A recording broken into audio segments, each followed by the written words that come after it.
Bonjour à tous, ici Elisa, maman chamane. Aujourd'hui, on va parler de 4 étapes simples pour apaiser tes pensées envahissantes, pour calmer le mental. Donc, ce qu'il faut savoir, c'est que selon les études, on a entre 6 000 et 70 000 pensées par jour. Et elles peuvent être particulièrement envahissantes et handicapantes, surtout quand elles sont négatives. Alors, d'où est-ce qu'elles viennent? Comment est-ce qu'on peut faire le tri et choisir celles qui nous font du bien? Dans cette vidéo, je vais d'abord expliquer ce qui influence tes pensées. Pourquoi est-ce que c'est important de faire la paix avec elles pour pouvoir mieux accéder notamment à ton intuition? Et enfin, je vais terminer en expliquant comment faire concrètement pour arrêter d'avoir des pensées envahissantes avec une méthode qui est très simple à mettre en application. Donc à la fin de la vidéo, ce que ça va te permettre, c'est de diminuer ton anxiété, ton stress, ta peur, d'améliorer tes relations, diminuer ta colère aussi. Tu peux ressentir en comprenant ce qui crée la colère en toi et le ressentiment. Donc, du coup, ça va créer moins de réactivité, moins d'intensité. Comment aussi, du coup, augmenter ta clarté mentale? Parce que quand on arrive à faire le tri dans ses pensées et à prendre celles qui nous intéressent, on gagne en clarté mentale. Et également, du coup, comment avoir plus d'énergie et ressentir plus de paix parce que le mental est apaisé. Donc, les influences, pour commencer, qu'est-ce qui influence nos pensées? La première chose qui influence nos pensées, c'est l'environnement. La majorité de nos pensées, elles sont produites par notre subconscient de manière automatique. Notre esprit fonctionne un petit peu comme un ordinateur en réagissant à nos environnements, et ça tous les jours et tout le temps. Donc, du coup, dans nos conditions de vie actuelles, où on est constamment surstimulé par nos environnements, que ce soit au travail, que ce soit avec les réseaux sociaux, la publicité, la télévision, tout ça, ça a tendance à alimenter le flux de nos pensées et à rendre difficile le fait de garder un état d'esprit positif et apaisé. La deuxième chose qui influence nos pensées, ça se passe au niveau de notre mental, de notre ego. Parce que nos pensées sont produites de manière inconsciente par notre mental. Ce qui se passe, c'est que notre mental, il agit à partir de ce qu'il connaît et de ce qu'il a expérimenté. Son but, à lui, c'est de nous protéger et d'éviter qu'on se retrouve dans des situations qui seraient inconfortables pour nous ou souffrantes. Donc, il peut produire automatiquement des pensées qui sont destinées à nous protéger, quitte à manipuler la réalité ou à nous raconter une histoire qui ne correspond pas à ce qui se passe vraiment, mais pour qu'elle nous soit favorable, pour qu'on se sente mieux, pour nous protéger.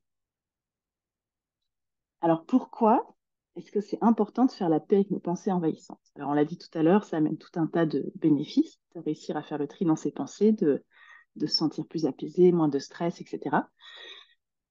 Mais ce qui se passe aussi, c'est que notre mental, on l'a vu, il a une utilité, c'est nous protéger, mais par contre, il ne doit pas prendre toute la place.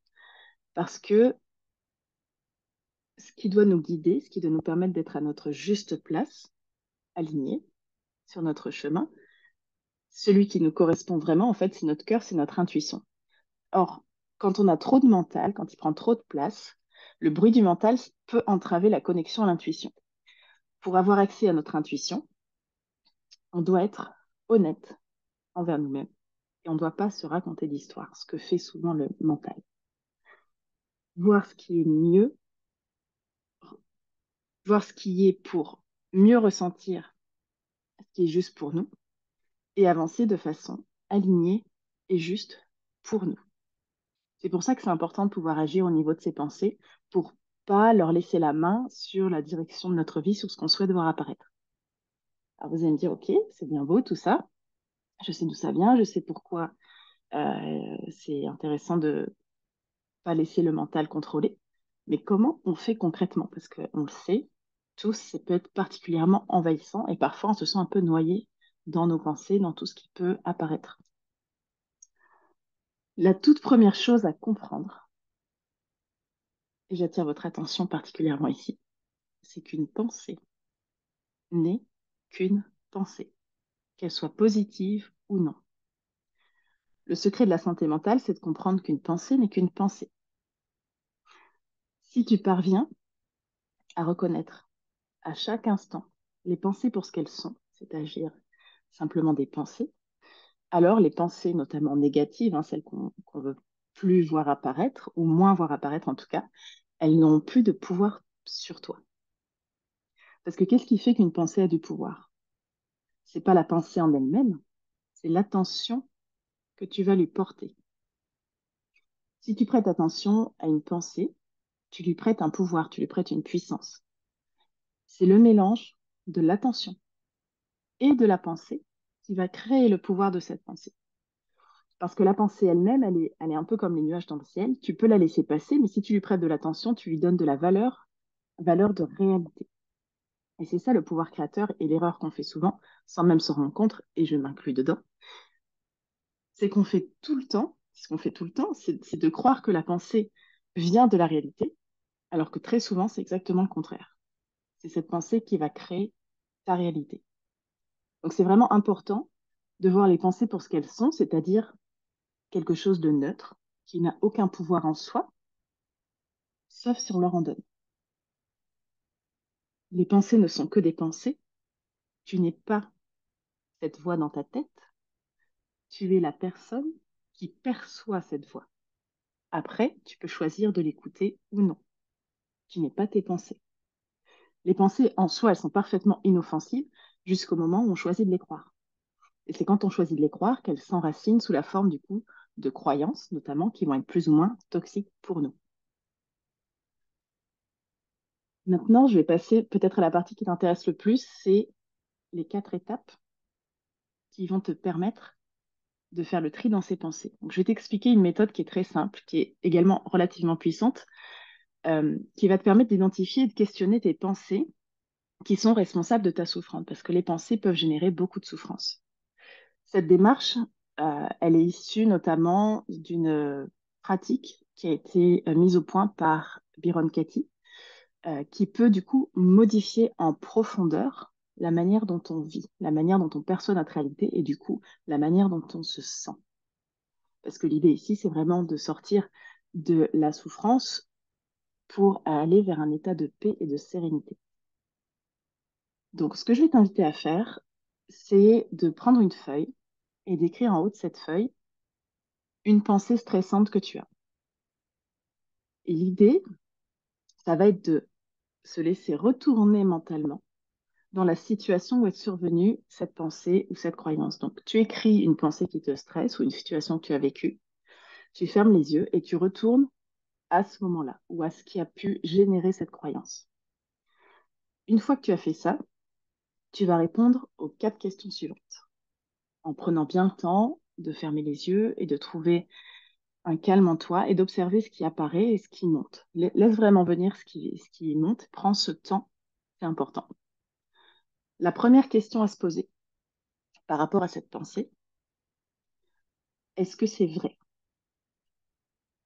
Est-ce que cette pensée que tu as, cette pensée qui te stresse, est-ce qu'elle est vraie? Tu réponds par oui ou par non. Si tu réponds par oui, tu peux répondre à une deuxième question. Est-ce que tu peux être sûr de manière absolument certaine que c'est vrai? Peux-tu absolument savoir que c'est vrai? Ensuite, tu vas passer à la troisième question. Comment réagis-tu? Que se passe-t-il quand tu crois cette pensée? Quelles émotions surviennent quand tu crois cette pensée? Quelles images tu vois du passé, de l'avenir quand tu crois cette pensée? Comment tu te traites toi-même? Comment tu traites les autres quand tu crois cette pensée? Donc là, la grande question, la troisième question, c'est comment tu réagis? Qu'est-ce qui se passe en toi quand tu crois cette pensée?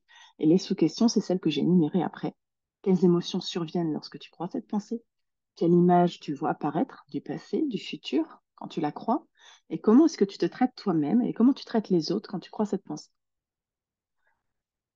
La dernière question à te poser par rapport à cette pensée que tu as écrite en haut de ta feuille, c'est qui ou qui serais-tu sans cette pensée-là? Qu'est-ce que tu serais si tu n'avais pas cette pensée? Qui serais-tu?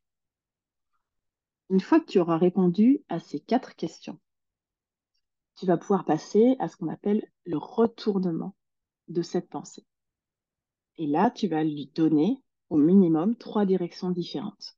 Donc, je vais m'expliquer. L'idée ici, ça consiste à retourner l'affirmation de ta pensée à l'opposé, vers toi-même et vers l'autre. Donc, tu as une pensée, par exemple, euh, il devrait me comprendre. Tu vas retourner cette pensée dans trois directions différentes. Donc, ça va donner, donc, il devrait me comprendre. Ça va donner, il ne devrait pas me comprendre. C'est la réalité. Je devrais le comprendre. Je devrais me comprendre moi-même.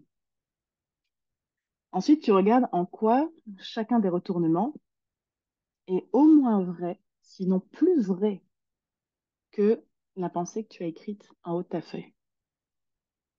Ce qui est vraiment intéressant avec cet exercice de méditation écrite, c'est que on va voir apparaître des révélations qui vont te montrer, qui vont te donner des indicateurs, des aspects qui peuvent être méconnus de toi-même. C'est comme des informations que tu vas aller chercher pour avoir un message qui t'est destiné, qui va être du coup reflété à travers ta réalité avec les autres. Lorsque tu as trouvé un retour, tu vas toi-même et t'autoriser à le ressentir. Donc, par exemple, il devrait me comprendre. Tu te rends compte que je devrais me comprendre moi-même résonne plus vrai qu'il devrait me comprendre.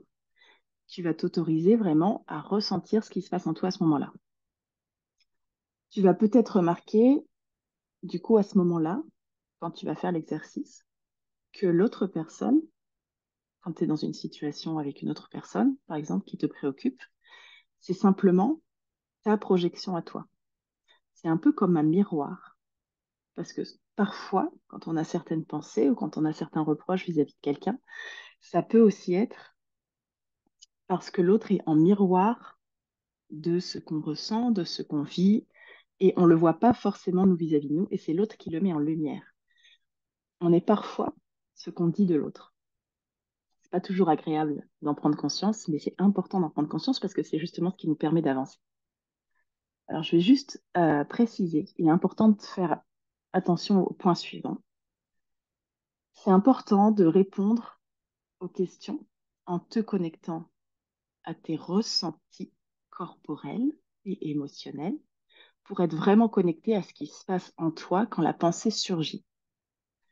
C'est également très important, le deuxième point, d'accueillir ce qui est, d'accueillir la réalité, d'accueillir pleinement tout le mental et tout ce qui se présente sans peur et d'être ouvert à la réalité, de répondre aux questions de façon honnête et de surtout pas commencer à vouloir se justifier ou à défendre l'affirmation que tu questionnes. C'est quelque chose que tu fais, cette méditation écrite, pour toi et vis-à-vis de toi. Il n'est pas question de savoir qui a tort, qui a raison, mais quel message tu peux recevoir de cette pensée. Est-ce qu'elle est vraie ou non? Est-ce que, peut prendre toute la place ou est-ce qu'au final, elle n'a pas de raison d'être et du coup, elle n'a pas de raison de polluer tes pensées, de polluer ton mental. Je vous invite également à prendre le temps d'écrire, de pas simplement faire ça en y pensant, mais de prendre le temps d'écrire, parce que ça va faciliter le traitement de la pensée, parce que quand le mental est arrêté sur le papier, c'est beaucoup plus facile de le questionner. Vous passez de la tête à la feuille, et du coup, c'est plus facile d'avoir du recul sur ce qui est écrit, et ça permet de prendre moins de place dans votre mental. Voilà, c'était ma vidéo du jour. N'hésitez pas à indiquer en commentaire sous la vidéo ce que vous avez ressenti en faisant cet exercice.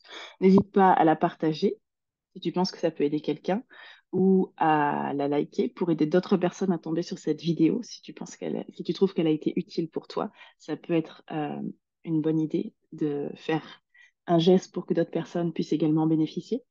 Et je vais terminer en te souhaitant de prendre soin de toi et je te dis à bientôt dans la prochaine vidéo.